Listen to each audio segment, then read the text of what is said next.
Welcome to my channel Pallavi digital arts. నక్క మరియు కుందేలు. ఒక అడవిలో ఒక తెలివైన నక్క, అమాయకమైన కుందేలు జీవించేవి. కుందేలు ఎల్లప్పుడూ ఇతరులకు నమ్మకంగా ఉండేది. అయితే అది చాలా సులభంగా మోసపోయేది. ఒకరోజు నక్కకు ఆకలి వేస్తోంది. కాని దానికి ఆహారం దొరకడం కష్టమైంది. అప్పుడు అది కుందేలును మోసం చేసి దాన్ని తినాలనే ఆలోచనలో పడింది.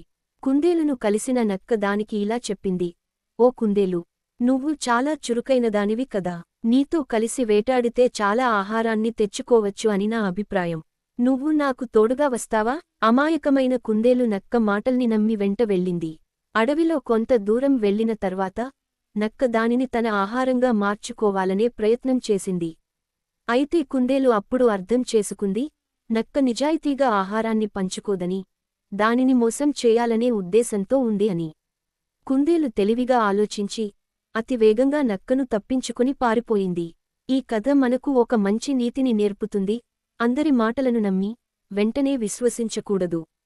కొందరు మనల్ని ఉపయోగించుకోవాలని మాత్రమే భావిస్తారు. అందువల్ల జాగ్రత్తగా ఆలోచించి నిర్ణయం తీసుకోవడం అవసరం. నీతి: ప్రతి ఒక్కరి మాటను నమ్మే ముందు తెలివిగా ఆలోచించాలి. ఎవరైనా మోసం చేసే అవకాశం ఉంటే మరింత జాగ్రత్తగా ఉండాలి. Thank you so much for watching. Please like, share and subscribe.